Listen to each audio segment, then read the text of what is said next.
To really get a handle on one of the world's most enduring conflicts, you have to go back to where it all began.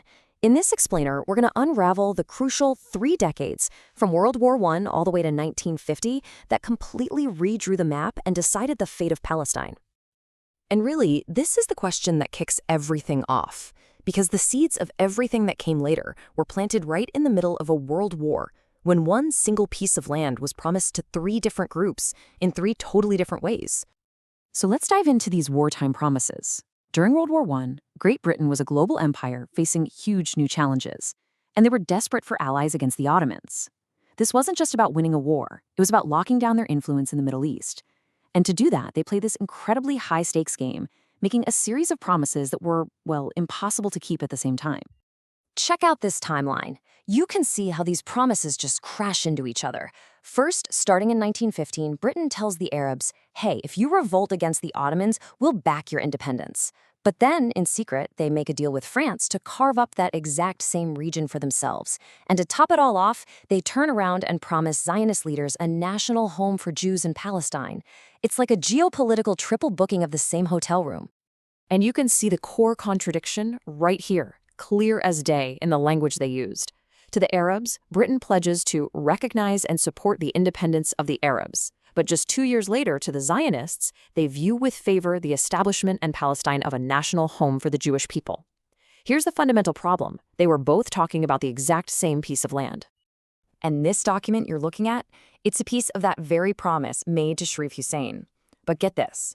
While this pledge of independence was being made, the secret Sykes-Picot Agreement was already in the works, planning to split the territory between Britain and France, with Palestine under international control.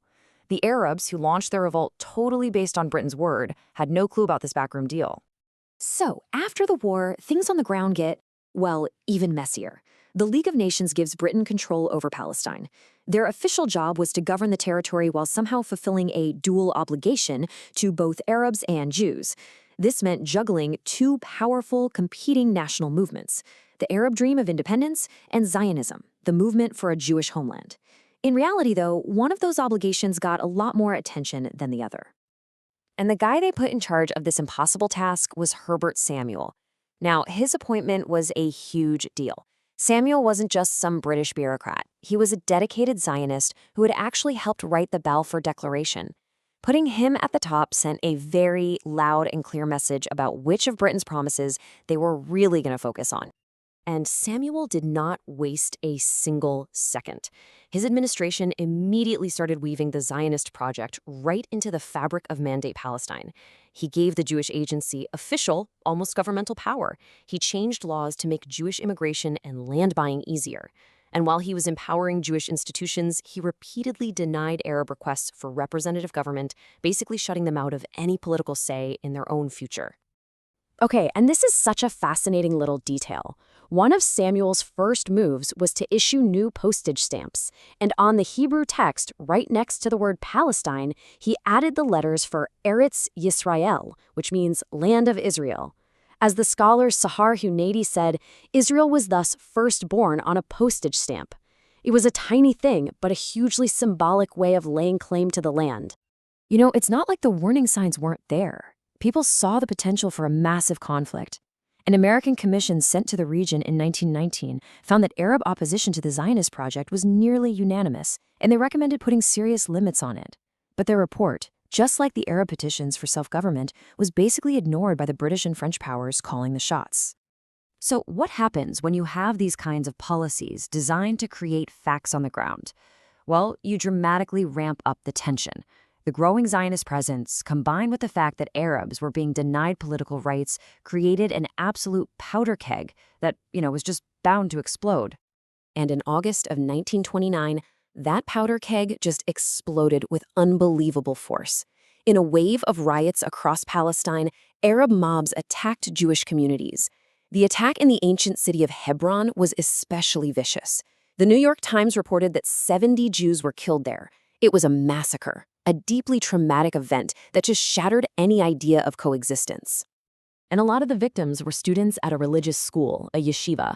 Among them were several young men who had come all the way from the United States.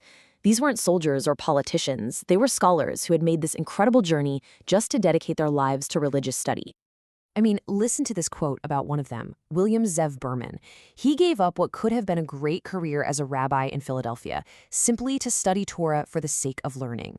The massacre didn't just take lives, it destroyed this whole world of scholarship and devotion, and it carved even deeper lines of fear and mistrust between the two communities. The violence of the 20s and 30s just kept getting worse, pulling the British Mandate into this downward spiral of revolt and suppression. By 1947, Britain had had enough. They were exhausted, they were facing pressure from all sides, and they basically just washed their hands of the whole thing and tossed the problem over to the new United Nations.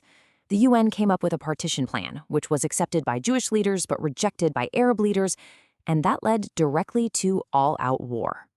The war that broke out changed everything. For the Jewish people, it led to the birth of the State of Israel, a dream of sovereignty that had been sought for centuries. For the Palestinians, it resulted in the Nakba. In Arabic, that word means the catastrophe, and it refers to the flight and expulsion of over 700,000 people from their homes, the shattering of their society, and the loss of their homeland. The human cost of this displacement, it's just immense. This account from an Israeli soldier, Yisrael Carmel, it's devastating.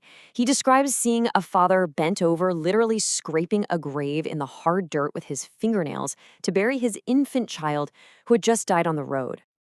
And here's another account from a soldier named Aviva Robanowitz, who saw refugees in the Hebron Hills.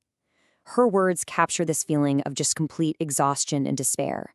She calls them human dust, not as an insult, but out of sheer shock at their condition. And it makes her question the very nature of the war when faced with that kind of suffering. So the war finally ends, but there's no peace treaty, no resolution, just armistice lines drawn on a map. The British Mandate of Palestine was gone, and in its place was a totally new map and a new, fractured reality for every single person who called that land home. So let's look at what this new landscape looked like after the fighting stopped. The State of Israel was now established. The territory that we now call the West Bank was annexed by Jordan. The Gaza Strip fell under Egyptian military control. The political entity of Palestine had effectively been erased from the map, and most of its Arab population were now refugees. And what began as people fleeing a war, it became permanent. The new Israeli government created a formal policy to prevent the refugees from returning. From their perspective, they were seen as a security risk and a demographic threat. Their villages were often destroyed or resettled, and their lands were absorbed by the new state. And that's where this chapter closes. But it's not the end of the story, not by a long shot. Those conflicting promises from World War I had unraveled into a new reality. Statehood for one people and catastrophe for another. The events of these 3 decades didn't solve a problem. They created the one we are all still grappling with today, leaving that massive unresolved question. What would come next?